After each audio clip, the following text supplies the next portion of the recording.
Two Shriji food. હું છું મનીષા ઠક્કર.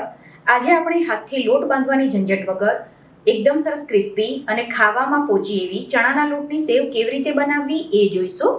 તો ચાલો આને બનાવવાનું શરૂ કરીએ. સૌથી પહેલા એક મિક્સર જારમાં 2 ચમચી જેટલું તેલ ઉમેરવાનું. આની સાથે જ 5 થી 6 ચમચી જેટલું પાણી ઉમેરી દેવાનું. હવે આ તેલ અને પાણીને મિક્સરમાં સરસ રીતે મિક્સ કરી દેવાનું છે. તેલ અને પાણી તમે મિક્સ કરશો એટલે આ રીતે સફેદ કલરનું મિશ્રણ બની જશે. તમારે મિક્સરના બદલે આને હેન્ડ વિસ્કથી કે પછી ચમચીથી ફેટવું હોય તો પણ ફેટી શકાય, પણ એમાં થોડો વધારે ટાઈમ લાગતો હોય છે અને મિક્સરમાં તેલ અને પાણી ખૂબ જ સરસ રીતે અને ઓછા સમયમાં મિક્સ થઈ જતું હોય છે. હવે આમાં જ આપણે અડધી ચમચી જેટલું મીઠું તમે તમારા સ્વાદ પ્રમાણે ઓછું વધતું કરી શકો છો. આની સાથે જ કલર માટે થોડી હળદર એડ કરવાની. આમાં લાલ મરચું નથી એડ કરવાનું. આ મોળી સેવ અત્યારે આપણે બનાવીએ છીએ. હવે આમાં પહેલાં 1 કપ ચણાનો લોટ ઉમેરવાનો. લોટને પહેલાં ચાળી લેવાનો છે. બધો લોટ એક સાથે નથી ઉમેરવાનો, એટલે આ રીતે થોડો થોડો લોટ ઉમેરીને એને મિક્સ કરતા જવાનું. ફરીથી બીજો 1 કપ લોટ લીધો છે, પણ પહેલાં અડધો કપ લોટ ઉમેરવાનો. તો આટલા માપમાં મેં ટોટલ 2 કપ ચણાનો લોટ એડ કર્યો છે.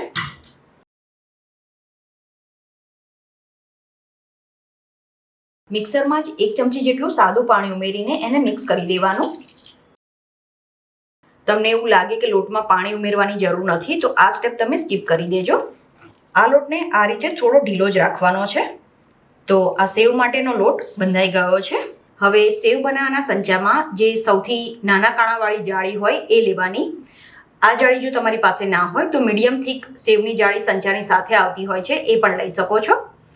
તો પિત્તળના સંચામાં તેલ લગાવીને આ જાળી મૂકી દેવાની અને પછી આ લોટ એમાં ભરી દેવાનો છે. હવે આ રીતે આપણે સેવ બનાવવાની છે. અને છેલ્લી વારમાં તમારે સંચાને ઊંધો ફેરવી દેવાનો. ચણાના લોટની સેવને તળાતા વધારે સમય નથી લાગતો. Gas medium two high flame પર કરી દેવાનો અને સેવ નીચેથી થોડી તળાઈ જાય એટલે એને ફેરવી દેવાની છે. હવે બીજી બાજુ આને તળાતા વધારે સમય નથી લાગતો. તો ટોટલ 15 થી 20 સેકન્ડમાં આ રીતે સેવ તળાઈ જશે. આ જ રીતે બધી સેવ બનાવીને તૈયાર કરવાની. તો આ સેવ ઉપરથી એકદમ સરસ ક્રિસ્પી અને ખાવામાં ખૂબ જ સરસ પોચી બને છે. આ સેવને તમે એરટાઇટ ડબ્બામાં ભરીને 15 થી 20 દિવસ સુધી સ્ટોર કરી શકો છો. અને તમે જો આ સેવને કે કોઈ પણ નાસ્તાને સિંગતેલમાં તળતા હોય તો એ અઠવાડિયા સુધી સારું રહેતું હોય છે.